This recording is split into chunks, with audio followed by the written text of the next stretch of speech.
Hello everybody and welcome to Last Year the Nightmare Patch Notes 1.0.2. Today's patch notes are heavy in balance and gameplay fixes along with a few exploits and bug fixes with overall performance repair. The patch notes can be found on the official Discord of Last Year in the patch notes channel, but we'll be covering pretty much everything. One of the more quality of life features added is push to talk, and you might ask, well, isn't that already in the game through Discord? And I'd tell you, yeah, but that wasn't very easy to access and you pretty much needed a guide to help get that set up.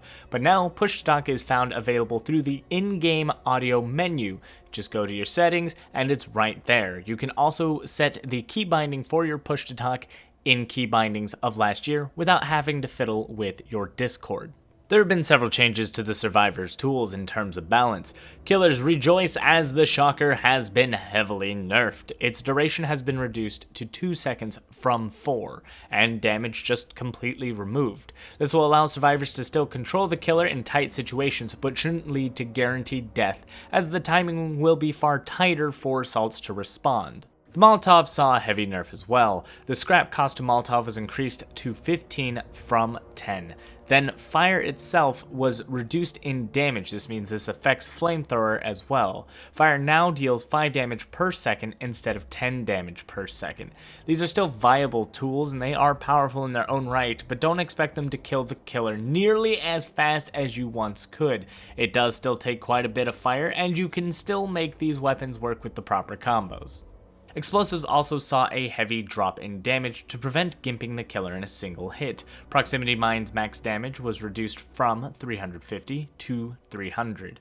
The slasher and giant can now survive a center blast due to this. Pipe bombs max damage was also reduced from 500 to 280, putting giant and slasher in a safe range to survive a single explosion. Remember, the closer to the center of the blast, the more damage this deals, so if you're not seeing any damage being applied to the killer like you used to, try to make sure he's as close to the explosion's center as possible. Technicians also saw a nerf to their turret. Its recharge time was increased to 40 seconds from 18 seconds. This was likely to prevent the abuse of 2 technicians mass spawning turrets in any given room, causing several turrets to shoot a killer with proper placement.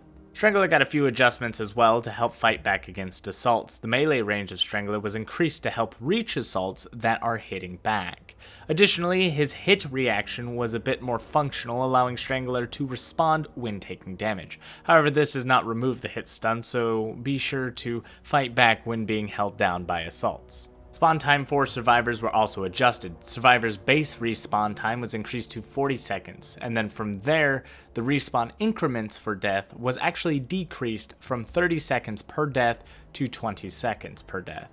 Meaning your first death will be 40 seconds, but each death afterwards will increase the timer by 20 seconds. Giant's grabs are now consistent. They are functional as intended. This includes fixing the grab, as it can now grab survivors crouched on traps, trapped in traps, jumping, crouched, and, well, just majority of the situations you'd find yourself in. There are some issues still, such as bumping into a doorway and not being able to grab them at the doorway, but that will come with time.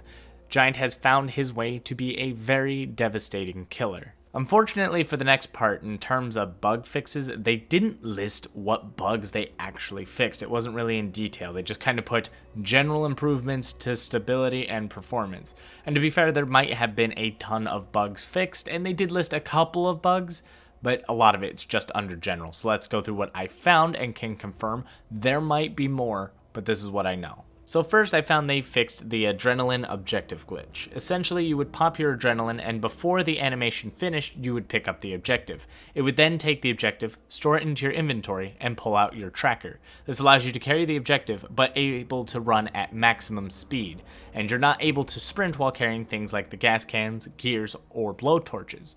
But with adrenaline, you could store it away so that you could carry it far faster than intended.